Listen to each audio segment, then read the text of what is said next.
दोस्तों अभी हमने एक स्केल से दूसरे स्केल में ताप को बदलना सीखा। उसी लेवल को हम थोड़ा और आगे बढ़ाते हैं और अब हम सीखेंगे अज्ञात ताप ज्ञात करना कि अगर हमें ताप ज्ञात नहीं है तो हम उसे ज्ञात करेंगे। जैसे कि मैं क्वेश्चन के माध्यम से आपको समझाना चाहता हूँ। जैसे मेरे बोर्ड पे क्वेश्चन लिखा हुआ है, लिखा है किसी ताप पर गैस का दाब 0.3 मीटर है।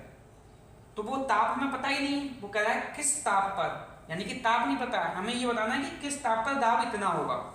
और कह रहा है 0 डिग्री पर जो दाब है वो इतना है, 0.273 मीटर है। और 100 डिग्री पर जो दाब है वो कितना है, 0.373 मीटर है।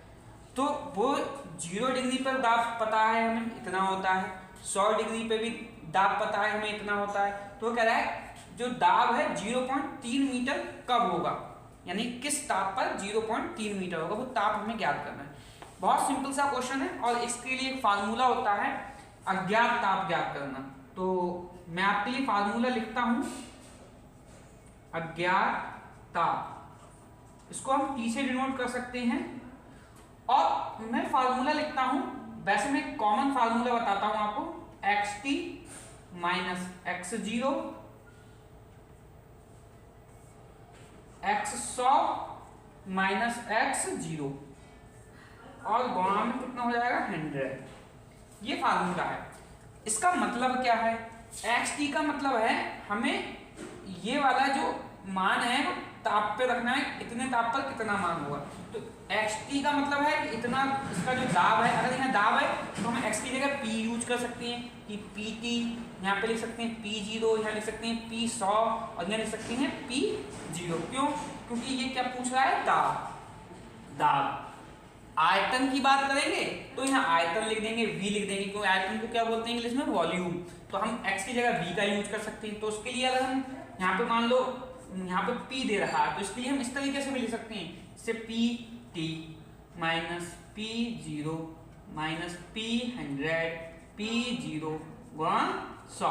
क्यों? क्योंकि ये दाब दे रखा है तो x की जगह हम p यूज कर सकते हैं। या अगर कुछ और दे रखा है तो जैसे आयतन मान लो दे रखा है तो हम vt v0 v100 और v0 और गुणा 100 यूज कर लेंगे। जो भी चीज दी रखी होगी उसका अल्फाबेट हम यहाँ पर लिख के फार्मूला बना सकते हैं। तो यहाँ पे दाब दिया है तो वैसे मैंने एक कॉमन फार्मूला लिख दिया, x की जगह यहाँ कुछ भी हो सकता है। तो मैंने एक कॉमन फार्मूला आपके लिए बता दिया कि ये होता है। अब यहाँ xt का क्या मतलब, x0 का क्या मतलब, ये बताता हूँ। x0 का मतलब है 0 डिग्री पे जो मान दे रखा है वो यहाँ लिखा जाएगा और 100 डिग्री पे जो मान दे रखा है वो यहाँ लगेगा। जैसे 100 डिग्री पे मान कितना दे रखा है, 100 डिग्री पे मान लिखा है 0.373। तो यहाँ 100 डिग्री, यहाँ x100 का मतलब है ये वाला मान यहाँ रखा जाएगा। और x0 का मतलब है 0 डिग्री पे जो भी मान दे रखा है तो 0 डिग्री पे मान कितना है, 0.273। और t का मतलब ये है t डिग्री पर जो भी मान होता है, तो t डिग्री पर मान कितना है, 0.3। अब t का मान तो हमें पता नहीं है ताप कितना है, तो वही ताप हमें यहाँ पे ज्ञात करना है। चलो हम ताप ज्ञात करते हैं। पहले मैं आपको मान लिख देता हूँ, क्या क्या मान दे रखे हैं। x0 का जो मान है या p0 बोल सकते हैं, तो x0 का यानी कि 0 डिग्री पर दाब कितना है, 0.273 मीटर। इसी प्रकार से x100 डिग्री पर कितना मान दे रखा है आपका, 0.373। और क्या दे रखा है बेटा, xt, ये मान हमें पता है कितना है, 0.3 मीटर। वो ये कह रहा है ये वाला जो मान है वो कितने, जैसे यहाँ पे t का मान है, ताप है 100 डिग्री, 0 डिग्री, ये t तो है लेकिन t का मान पता ही नहीं हमें, t डिग्री कितना है, कितने डिग्री पे, यहाँ पे कितने डिग्री पे ये मान आएगा। तो ये डिग्री, इसी का मान निकालना है t का। तो t का मान हमें यहाँ से निकालना है। तो t का मान निकालने के लिए सिंपल फार्मूला आपको दे रखा है बेटा।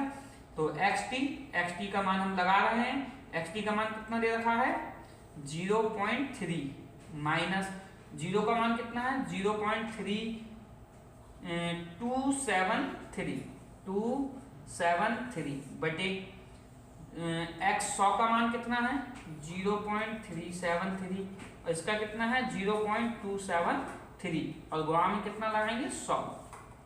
ये आ गया। अब t, देखो दशमलव के बाद एक संख्या है, यहाँ दशमलव के बाद 3 संख्या है। तो पहले हम संख्याओं को बराबर कर लेते हैं, अपनी तरफ से 2 जीरो हम लगा देते हैं। हमने अपनी तरफ से 2 जीरो लगा दिए। अब 0.300 में से 0.273 घटाएंगे। जब हम इसको घटाएंगे तो इसका आंसर आएगा 0.027 बटे, और जब इसको घटाएंगे तो इसका आंसर आएगा 001 पॉइंट, यानी कि 0.100, और गुणा का क्या होगा 100। दशमलव के बाद ऊपर भी 3 संख्या है, दशमलव के बाद नीचे भी 3 संख्या है, हमें दशमलव से दशमलव हटा लेना है। तो हमारे पास क्या बचता है, t बराबर 27 बटे 100 गुणा 100, 100 से 100 कट गया, t का मान कितना आ गया हमारे पास बेटा 27 डिग्री सेंटीग्रेड। यही हमारा आंसर है, और इसी प्रकार से हम इन सवालों को लगाएंगे। मैं और सवाल करा रहा हूं आपको, उन सवालों को मैं बोर्ड पे नहीं लिखूंगा, उसकी जो फोटो, सवालों की जो फोटो है वो मैंने आपको वीडियो में डाल रखी है। आप उन सवालों को, उस वीडियो को पुश करके उन सवालों को देख लेंगे। मैं सवालों को सिर्फ सॉल्यूशन कराऊंगा, आपको मैं सवाल लिखता हूँ, सवाल लिखने में वीडियो बहुत लंबी हो जाएगी, फिर आपको अच्छा नहीं लगेगा, वीडियो लंबी होगी। तो आप सवालों को, जो भी मैं सवाल का सॉल्यूशन कराऊंगा, उस सवाल को मैं सवाल नंबर लिख दूंगा, उस सवाल को आप वीडियो को पुश करके, जो मैंने फोटो डाल रखा है सवालों के, वो सवाल आप वहां से देख सकते हैं। मैं सिर्फ सॉल्यूशन कराऊंगा इन सवालों के। ओके, अब अगला सवाल देखते हैं। अभी मैंने सवाल नंबर 4 आपको कराया, अब सवाल नंबर 5 देखेंगे। मैंने इसकी जो वीडियो, सवालों का जो फोटो है वो वीडियो में डाल रखा है, आप वीडियो को पुश करके सवाल नंबर 5 वीडियो में देख सकते हैं। सवाल नंबर 5 क्या कहता है, कहता है किसी स्थिर आयतन गैस तापमापी के 0 डिग्री तथा 100 डिग्री पर जो ताप के दाब के पाठ क्रमशः 75 और 100 सेंटीमीटर है। क्या कह रहा है, मैं फिर से क्वेश्चन बताना चाहूंगा। कह रहा है कि किसी स्थिर आयतन गैस तापमापी के 0 डिग्री सेल्सियस तथा 100 डिग्री सेल्सियस ताप पर दाब के पाठ क्रमशः 75 और 100 सेंटीमीटर है। यदि किसी अज्ञात ताप पर उसके दाब का पाठ 90 सेंटीमीटर हो तो अज्ञात ताप ज्ञात कीजिए। यानी कि उसमें 0 डिग्री सेंटीग्रेड पर दे रखा है क्वेश्चन में, आप देख सकते हैं 0 डिग्री सेंटीग्रेड पर जो दाब दे रखा है, वो 0 डिग्री सेंटीग्रेड पर जो दाब दे रखा है वो कितना दे रखा है 75 सेंटीमीटर, और 100 डिग्री सेंटीग्रेड पर जो दाब दे रखा है वो दे रखा है 100 सेंटीमीटर। कितना दे रखा है 100 सेंटीमीटर, और XT ताप पर जो दाब दे रखा है वो 90 सेंटीमीटर दे रखा है, 90 सेंटीमीटर। तो कह रहा है किस ताप पर दाब इतना होगा, तो इस T का मान निकालना है कितने, जैसे यहाँ 0 डिग्री पर इतना है, 100 डिग्री पर 100 है, तो T डिग्री पर 90 है, तो ये T का मान बताना है कितने डिग्री पर 90 होता है। तो अभी मैंने आपको फार्मूला बताया था, क्या फार्मूला था, मैं फिर लिख देता हूं, XT X0 X100 X0, और गुणा में कितना था 100। हम फिर से इसको लिखेंगे, XT का मान, XT का मान कितना है बेटा, यह है आपका XT का मान है आपका 90, X0 का मान है 75, और इसका मान कितना है 100, और इसका कितना है 75, और गुणा कितना हो गया 100। इसको सॉल्व कर लेते हैं, 90 में से 75 घटाएंगे हम, 10 में से 5 गए, 5 बचे, और ये बचता है 25, और यहाँ कितना बचता है 15 बचता है बेटा। कितना बचता है 15, 90 में से 75 जाएंगे 15, क्योंकि ढाई ली, यहाँ बच्चे 8 रहेगा, 8 में 7 जाएगा 1, और ये कितना बचेगा 25, और ये कितना हो गया 100, 25 से कम 25, 25 चौका 100, तो कितना आ गया T बराबर 15 गुणा 4, कितना आ गया है 15 गुणा 4, तो T बराबर आ गया 15 चौका 60 डिग्री सेंटीग्रेड। सिंपल सा क्वेश्चन था, ऐसे ही आपके और भी क्वेश्चन दे रखे हैं, आप उन क्वेश्चनों को लगातार लगाएंगे। मैं एक क्वेश्चन और आपके लिए कराता हूं, नए तरीके के क्वेश्चन है, तो उस क्वेश्चन को भी हम देखेंगे। ये मिटा दूं मैं, ठीक, आप सॉल्यूशन को वीडियो पुश करके नोट कर सकते हैं। और अगला क्वेश्चन हम देखते हैं उसी क्रम में, इसके और जो 6ठा 7वां क्वेश्चन है बिल्कुल सेम है, आप कर सकते हैं। अब एक 7वां क्वेश्चन मैं कराता हूं, आप वीडियो में 7वां क्वेश्चन देख लेंगे, जो मैंने PDF मतलब जो भी मैंने सवालों को फोटो डाला है उस फोटो से देख सकते हैं। 7वां सवाल क्या कह रहा है देखते हैं। कह रहा है एक स्थिर आयतन गैसमापी के 0 तथा 100 पर पाठ्यांक क्रमशः 30 सेंटीमीटर और 50 सेंटीमीटर है। ठीक है, कितना दे रखा है देखते हैं। x0 पे, x0 पर कितना दे रखा है, x0 पर दे रखा है 30, कितना 30 सेंटीमीटर। और x100 पर भी दे रखा है, x100 पर दे रखा है पाठ्यांक 50 सेंटीमीटर, कितना दे रखा है 50 सेंटीमीटर। आगे क्या कह रहा है क्वेश्चन में, क्या है 300 डिग्री ताप पर पाठ्यांक कितना होगा, यानी कि यहाँ T का मान दे रखा है, कितना T का मान दे रखा है 300 डिग्री सेंटीग्रेड पर। तो कह रहा है ये बताओ कितना होगा, हमें आपकी xt का मान निकालना है, क्योंकि T का अज्ञात जो ताप था वो हमें ज्ञात है, अज्ञात ताप है 300, तो यहाँ T 300 या हम यहाँ लिख सकते हैं x 300 का मान निकालना है कितना होगा। वैसे तो हम यहाँ इसको xt भी लिखते थे, क्या लिखते थे xt, तो xt कह लो या x 300 पे कह लो, मान ये ज्ञात करना है। फार्मूला आपको पता ही, फार्मूला होता है t बराबर x t minus x0 x100 minus x0 और गुणा 100। हम इसका मान रख लेंगे, t का मान हमें पता है कितना है 300, 300 हो गया। xt का मान हमें ज्ञात करना है, इसको ऐसे लिख लेते हैं, x0 का मान कितना है 30, x0 का मान कितना है 30 मान है ना, ठीक। और x100 का मान है 50, इसका मान है 30 और ये हो गया बेटा 100, ये हो गया आपका 300 बराबर xt माइनस 30 और ये बचा 20, 0। देखो 0 से 0 कट गया और 2 पंजे, ठीक, 0 से 0 काट दिया, चलो 2 पंजे 10, क्या बचता है हमें, हम ये लिख लेते हैं, यहाँ बचता है हमें 300 बराबर xt माइनस 30 और बाहर कितना बचा हमारे पास 5, कितना बचता है हमारे पास 5 बचता है, कोई नहीं 5 बेटा इसके बटे में आ जाएगा, ये 300 बटे 5 हो जाएगा, ये xt माइनस 300, तो 5 से काट लो, 5 छक 30, 0 हो गया। xt बराबर xt माइनस 30 बराबर 60 बचा, तो xt ये 30 माइनस का हो जाएगा प्लस का हो जाएगा, 60 प्लस 30 और xt बराबर 90 सेंटीमीटर, ठीक है 90 सेंटीमीटर पावर, ये आ गया आपका 90 सेंटीमीटर जो कि हमारा आंसर है। इसी वीडियो को मैं और आपको आगे बताना चाहूंगा कि ये हमने मान निकाल लिया है। एक सवाल और आखिरी सवाल है इस अज्ञात ताप का, मैंने हर तरीके का सवाल आपको करा दिया। अभी हमने अज्ञात ताप निकालना सीखा था, अब हमें अज्ञात ताप था तो हमें मान भी निकालना सीख लिए, जैसे हमने xt का मान निकाला। अब हम इसी क्रम को आगे बढ़ाते हुए एक और सवाल आपको बताना चाहते हैं, जो आखिरी सवाल है इससे रिलेटेड, उसी के क्रम में हम फिर और आगे बढ़ेंगे। अज्ञात ताप का ये आखिरी सवाल बताऊंगा मैं आपको, सवाल नंबर है 10। आप अपनी बुक में, मतलब मैंने जो फोटो डाल रखी सवाल की उसमें देख सकते हैं, सवाल नंबर 10। सवाल नंबर 10 क्या कह रहा है, हम इसको नोट करते हैं। सवाल नंबर 10 क्या कह रहा है, एक स्थिर आयतन गैस तापमापी के बल्ब में भरी गैस का दाब 0 डिग्री पर 27.3 सेंटीमीटर, यानी कि 0 डिग्री पर, x बार 0 पर कितना है 27.3 सेंटीमीटर है 0 डिग्री पर, ठीक है। आगे कह रहा है 100 डिग्री पर कितना है, 100 डिग्री पर है बेटा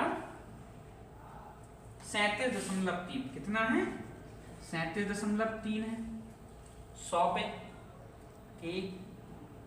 तो कह रहा है गणना कीजिए किस ताप पर दाब कितना हो जाएगा 30 सेंटीमीटर हो जाएगा। कह रहा है किस ताप पर 30 सेंटीमीटर हो जाएगा, किस ताप पर, यानी कि ये ताप हमें नहीं पता है, यहाँ पे जो हमने T लिखी है ये मान हमें नहीं पता है कि ये T का मान कितना है, कितने ताप पर 30 होता है, हमें यही ताप अज्ञात ताप निकालना है। फार्मूला आपको पता है T xt minus x0 x100 minus x0 और गुणा में क्या हो जाएगा 100।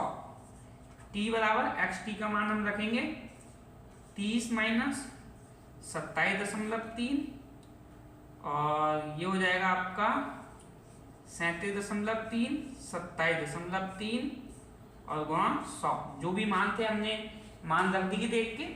टी का मान निकालना है, 30 में से घटाएंगे, कितना बचता है हमारे पास, घटाओ तो 10 में से 3 गया 7 बचा पॉइंट। अब यहाँ बचा 9, 9 में से 2 गया 2 बचा और ये 2 0 यानी 2.7 बचेगा। बटे में कितना बचेगा 0.01 यानी कि 10 बचेगा और गुणा कितना हो जाएगा 100।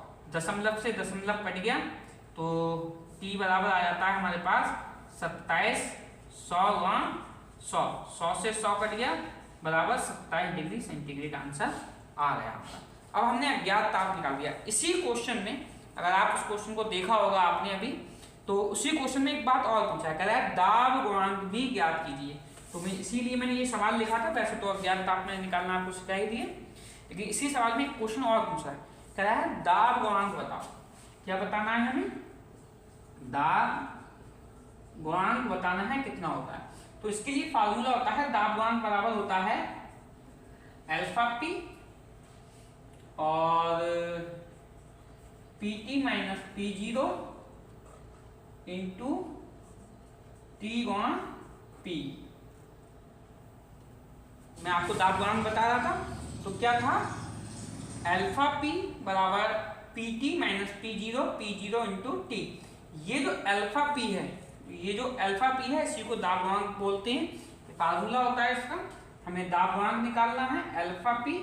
PT का मान अभी हमने निकाला था, PT कह लो या XT भी कह सकते हैं। अभी मैंने आपको बताया था कि जहां दाब हो तो हम उसको PT PX भी बता सकते हैं। मैंने शुरू में ही आपको वीडियो में बता दिया था कि PT का मतलब क्या है, यहाँ XT का मान हो गया, ये X0 का हो गया, ये X0 का हो गया।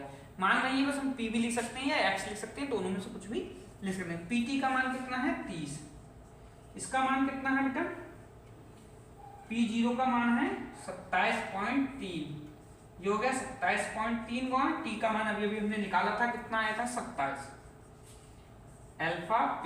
इसको सॉल्व करते हैं। अभी मैंने बताया था इसको जब हम घटाते हैं 30 में से तो कितना बचता है 2.7 बचेगा और ये आ गया पर 2.73 गुणा 27, दशमलव से दशमलव काट दो बेटा, तो ये क्या बचता है हमारे पास अल्फा P बराबर 27, 273 गुणा 27, 27 से 27 कट गया तो दाब गुणांक क्या आ गया 1/273, कितना आ गया 1 प्रति डिग्री सेंटीग्रेड। ये इसका मात्रक है दाब गुणांक, ये इसका मात्रक है दाब गुणांक, आपसे पूछा गया था, ये मैंने करा दिया। अब जितने भी अज्ञात ताप से रिलेटेड सवाल थे मैंने करा दिए हैं। आपकी बुक में, किसी भी बुक में अगर सवाल दिया हो अज्ञात ताप निकालने वाला, इस तरीके का कोई भी सवाल दिया हो तो आप उसको लगा के देखें। अगर कोई सवाल ना आए तो मुझे कमेंट में सवाल लिख के भेज सकते हैं, मैं उसका आंसर देने की कोशिश करूंगा कि आपको समय से आंसर पहुंच जाए। और बाकी आप सवालों का रिवीजन करते रहें। मैंने जो सवाल की फोटो खींच के वीडियो में डाली थी उस सवालों को देखें, उसको पुश करें वीडियो को और उन सवालों को इसी मेथड से लगाकर देख रहे हैं जिससे कि आपसे होते हैं या नहीं होते हैं। आप कोशिश करेंगे, मेथड यही है। उन सवाल जो मैंने बीच बीच में सवाल छोड़ दिए हैं और मैंने उसकी फोटो डाली थी, उन सवालों को आप जरूर लगाएं जिससे आपका रिवीजन होगा। और बाकी मैं नए टॉपिक से लेके कल आपके सामने फिर एक नए टॉपिक से लेके वीडियो आऊँगा। और अगला जो टॉपिक होगा रेखीय प्रसार के संबंध में होगा, रेखीय प्रसार, क्षेत्रीय प्रसार गुणांक, रेखीय प्रसार गुणांक और आयतन प्रसार गुणांक से रिलेटेड कल मैं आपको वीडियो सवाल मेरे कल कराऊंगा। बाकी आप मेहनत करते रहें। Good night, thanks for watching. Subscribe करें मेरे चैनल को, बेल आइकन जरूर दबाएं, अपने दोस्तों को शेयर करें जिससे आपका फायदा हो, आपके दोस्तों का फायदा हो, उन्हें भी न्यूमेरिकल आ जाएंगे। तो बाकी वीडियो मेरी शेयर जरूर करें।